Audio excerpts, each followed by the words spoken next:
শীতকালে অত্যন্ত জনপ্রিয় সবজি ফুলকপি। আর ফুলকপি দিয়ে বিভিন্ন রকম রেসিপি তৈরি করে থাকি। আর সেই রকমই ফুলকপি দিয়ে আজ তৈরি করে নিয়েছিলাম অত্যন্ত টেস্টি চিংড়ি মাছ দিয়ে ফুলকপির ডালনা। বিভিন্ন অনুষ্ঠান বাড়িতেও এই রেসিপি খুব জনপ্রিয়। কিভাবে অনুষ্ঠান বাড়ির মতো একদম ঘরেই তৈরি করবেন সেই রেসিপি আজ আমি আপনাদের সঙ্গে শেয়ার করে নেব। তাহলে চলুন দেখে নিই আমি কিভাবে এই রেসিপি তৈরি করি। চিংড়ি মাছ দিয়ে ফুলকপির ডালনা তৈরি করার জন্য একটা বড় সাইজের ফুলকপি নিয়ে বড় বড় পিস করে কেটে নিয়েছি। তারপর ফুলকপির মধ্যে জল দিয়ে অল্প একটু হলুদ গুঁড়ো আর অল্প নুন দিয়ে জল গরম করে 5 মিনিটের জন্য ফেলে রেখে দেবো। 5 মিনিট পর গরম জল থেকে ফুলকপি তুলে জল ঝরিয়ে নিয়েছি। আর নিয়েছি 4টে ছোট সাইজের আলু, পরিষ্কার করে খোসা ছাড়ানো বড় সাইজের 500 গ্রাম চিংড়ি মাছ, আর নিয়েছি ধনেপাতা, পেঁয়াজ, আদা, রসুন, টমেটো, কাঁচা লঙ্কা। এরপর পরিষ্কার করে খোসা ছাড়ানো চিংড়ি মাছের মধ্যে দিয়ে দেব অল্প একটু হলুদ আর নুন। তারপর খুব ভালো করে নুন হলুদ চিংড়ি মাছের মধ্যে মাখিয়ে রেখে দেব। অন্যদিকে একটি মশলা তৈরি করে নেব। তার জন্য মিক্সির বাটিতে দিয়ে দেব অর্ধেকটা টমেটো, 8 থেকে 10 কোয়া রসুন, 4টে কাঁচা লঙ্কা, একটা পেঁয়াজ,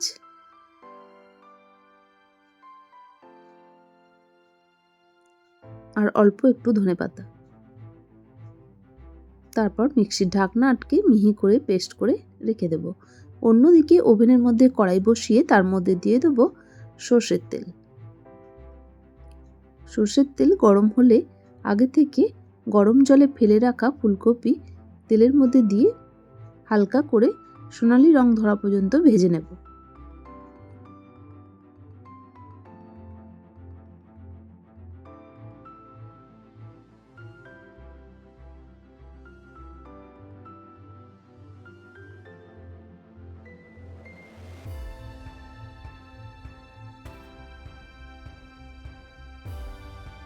এখন ফুলকপি ভাজতে ভাজতে সোনালি রং ধরে নিয়েছে। এই পর্যায়ে ফুলকপি কড়াই থেকে তুলে রাখব। ফুলকপি ভাজা কড়াই থেকে তুলে রাখার পর যে তেল পড়ে থাকবে তার মধ্যেই দিয়ে দেব আগে থেকে নুন হলুদ মাখিয়ে রাখা চিংড়ি মাছ। আমি এখানে বড় সাইজের চিংড়ি মাছ ব্যবহার করেছি। আপনারা চাইলে ছোট বা মিডিয়াম সাইজের চিংড়ি মাছও ব্যবহার করতে পারেন। চিংড়ি মাছ অল্প ভাজা হয়ে গেলেই কড়াই থেকে তুলে রাখবো। তারপর চিংড়ি মাছ ভাজার পর যে তেল পড়ে থাকবে তার মধ্যেই দিয়ে দেবো হাফ চামচ গাওয়া ঘি। ঘি গরম হয়ে গেলে দিয়ে দেবো ফোড়ন, 2 টিস্পুন গোটা জিরে, একটা তেজপাতা, একটা শুকনো লঙ্কা, আর দিয়ে দেবো গোটা গরম মশলা ফোড়ন, এলাচ, লবঙ্গ, দারচিনি। তারপর ফোড়ন তেলের সাথে ভালো করে নাড়াচাড়া করে যখন সুন্দর গন্ধ বের হবে তখন দিয়ে দেবো একটা মিডিয়াম সাইজের পেঁয়াজ কুচি।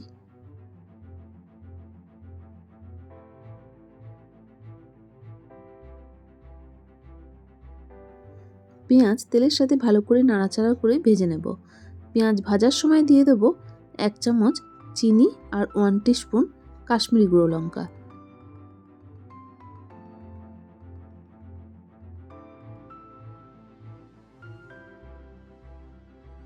চিনি আর কাশ্মীরি গুঁড়ো লঙ্কা পেঁয়াজের সাথে খুব ভালো করে নাড়াচাড়া করে যখন সুন্দর কালার এসে যাবে তখন দিয়ে দেবো একটা মিডিয়াম সাইজের টমেটো কুচি। আর টমেটো দেওয়ার সাথে সাথে দিয়ে দেবো পরিমাণ মতো নুন। নুন টমেটো পেঁয়াজের সাথে খুব ভালো করে মিশিয়ে নিয়ে কষিয়ে নেব। টমেটো নাড়াচাড়া করতে করতে নরম হয়ে এলে দিয়ে দেবো 1 চামচ আদা বাটা আর আগে থেকে তৈরি করে রাখা পেঁয়াজ, রসুন, কাঁচা লঙ্কা, টমেটো, ধনেপাতা দিয়ে বেটে নেওয়া 2 চামচ মশলা। তারপর দিয়ে দেবো 1 টিস্পুন গরম মশলার গুঁড়ো, 1 টিস্পুন জিরে গুঁড়ো, 1 টিস্পুন ধনে গুঁড়ো, 1 চামচ হলুদ গুঁড়ো। তারপর সমস্ত মশলা টমেটো পেঁয়াজের সাথে খুব ভালো করে মিশিয়ে নিয়ে কষিয়ে নেব।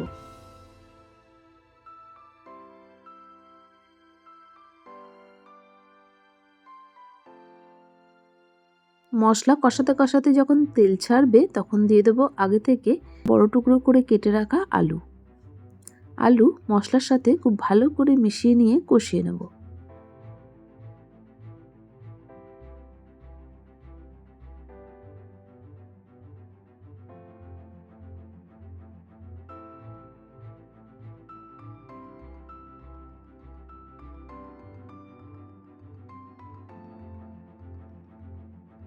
আলু মশলার সাথে ভালো করে কষানো হয়ে গেলে দিয়ে দেবো 1 কাপ গরম জল। গরম জল খুব ভালো করে আলুর সাথে মিশিয়ে নিয়ে দিয়ে দেবো আগে থেকে ভেজে তুলে রাখা ফুলকপি।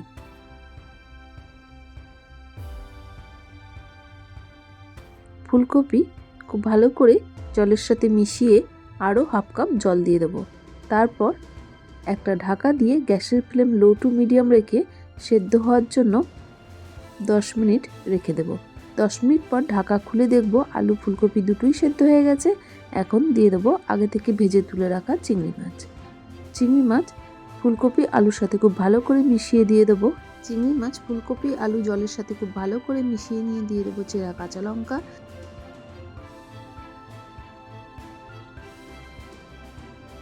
ভালো করে মিশিয়ে একটা ঢাকা দিয়ে গ্যাসের ফ্লেম লো রেখে আরও 5 মিনিটের জন্য হতে দেব।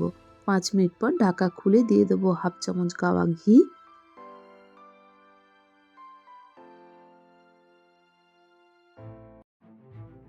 অর্ধেকটা পাতিলেবুর রস। সমস্ত উপকরণ খুব ভালো করে ফুলকপি আলুর সাথে মিশিয়ে নিলেই তৈরি হয়ে গেল অত্যন্ত টেস্টি চিংড়ি মাছ দিয়ে ফুলকপির ডালনা। এই চিংড়ি মাছ দিয়ে ফুলকপির ডালনার রেসিপি অত্যন্ত টেস্টি, আর গরম গরম ভাত, রুটি, পরোটা, লুচি দিয়েও পরিবেশন করতে পারেন। এই রেসিপি থাকলে আর অন্য কোনো কিচ্ছু লাগবে না। এই রেসিপি যদি আপনাদের ভালো লেগে থাকে তাহলে আপনারাও আমার মতো করে তৈরি করে নিন, আর কেমন হলো তা জানিয়ে লাইক, শেয়ার, কমেন্ট করে দেবেন। আর অবশ্যই সাবস্ক্রাইব করে পাশে থাকবেন। ভালো থাকবেন, সুস্থ থাকবেন। ধন্যবাদ।